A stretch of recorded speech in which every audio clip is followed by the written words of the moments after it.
শিলিগুড়ি পুর নিগমের পক্ষ থেকে শহরে বাংলা ভাষা প্রচারের জন্য একটি গুরুত্বপূর্ণ সিদ্ধান্ত নেওয়া হয়েছে। সেখানে জানানো হয়েছে 14 এপ্রিল থেকে দোকান, ব্যবসা প্রতিষ্ঠান, শপিং মল, রেস্টুরেন্ট, হোটেল, হাসপাতাল এবং ডায়াগনস্টিক সেন্টারে সাইনবোর্ড ও হোর্ডিংয়ে বাংলা লেখা বাধ্যতামূলক হতে হবে। এই নিয়ম ব্যক্তিগত মালিকানাধীন প্রতিষ্ঠানের ক্ষেত্রেও প্রযোজ্য হবে। এই বিষয়ে মেয়র গৌতম দেব বলেন যে কয়েকদিন ধরেই আমাদের এই চিন্তাধারা ছিল। বাংলা ভাষা ধ্রুপদী ভাষা এবং সেই হিসাবেই স্বীকৃতি পেয়েছে এবং সেই ভাষার বিকাশ ও প্রসার ঘটানোর ক্ষেত্রে শিলিগুড়ির মতো একটি জায়গাকে আমরা বেছে নিয়েছি, কারণ এই শহরকে আমরা সিটি অফ ডাইভার্সিটি বলেছি। বাংলাকে বাধ্যতামূলক করার সঙ্গে অন্যান্য ভাষার ব্যবহারকেও স্বাগত জানিয়েছেন মেয়র। এছাড়াও তিনি বলেছেন এই সিদ্ধান্তের বাস্তবায়ন ধীরে ধীরে হবে এবং তখন শহরের বিভিন্ন স্থানের সমস্ত সাইনবোর্ড এবং হোর্ডিংয়ে বাংলা লেখা থাকবে। হঠাৎ না, এটা আমাদের অনেক দিনের ধরে থেকে আমাদের এই আলোচনাটা ছিল। এটাকে আমরা বাস্তবে রূপায়ণ করতে চাই। বাংলা ভাষা ধ্রুপদী ভাষা হিসাবে স্বীকৃত হয়েছে, সুতরাং সেই ভাষার প্রসার এবং বিকাশ ঘটানোর ক্ষেত্রে শিলিগুড়ির মতো একটা মাল্টিলিঙ্গুইস্টিক বৈচিত্র্যময় জায়গা, যাকে আমরা সিটি অফ ডাইভার্সিটি বলছি, সেই শহরে বাংলাটাকে বাধ্যতামূলক করে অন্যান্য ভাষা চলুক।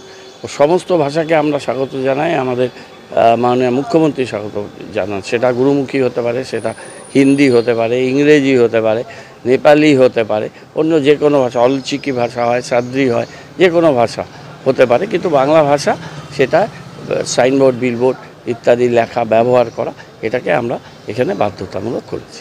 উল্লেখ্য, 21শে ফেব্রুয়ারি মাতৃভাষা দিবসে এই সিদ্ধান্ত নেওয়া হয় এবং 5ই মার্চ পুর নিগমের মাসিক বোর্ড সভায় এটি অনুমোদন করা হয়। এরপর 18ই মার্চ বিজ্ঞপ্তি জারি করা হয়। বিরোধী কাউন্সিলর নুরুল ইসলামও এই পদক্ষেপকে স্বাগত জানিয়েছেন। পৌরসভার এই উদ্যোগকে আমরা স্বাগত জানাচ্ছি এবং আশা করব এটা যথাযথভাবে কার্যকরী করার জন্য যথাযথ উদ্যোগ গ্রহণ করবে পৌরসভা। আমরাও বিরোধী দলে থাকলেও এ বিষয়ে যথাযথ সহযোগিতা আমরা করব। কেন আমি কথাটা বলছি, আমরা পশ্চিমবঙ্গবাসী, আমরা চাই সর্বত্র বাংলার ব্যবহার হোক। এর আগে 2008 সালে আমি একবার উদ্যোগ গ্রহণ করেছিলাম, কিন্তু পরবর্তীতে 2009-এ বোর্ড পরিবর্তন হওয়ার কারণে তখন আর এটাকে কার্যকরী করা যায়নি বা হয়নি।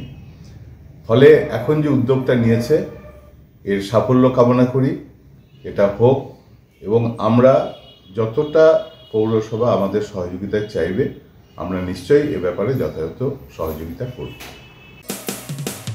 মানুষের পাশে, মানুষের সাথে আমরা আছি এই বাংলাতে। আপনারা দেখছেন সংবাদ শিরোনাম। দেখলেন তো অনেক কিছু, এবার দেখুন নতুন কিছু।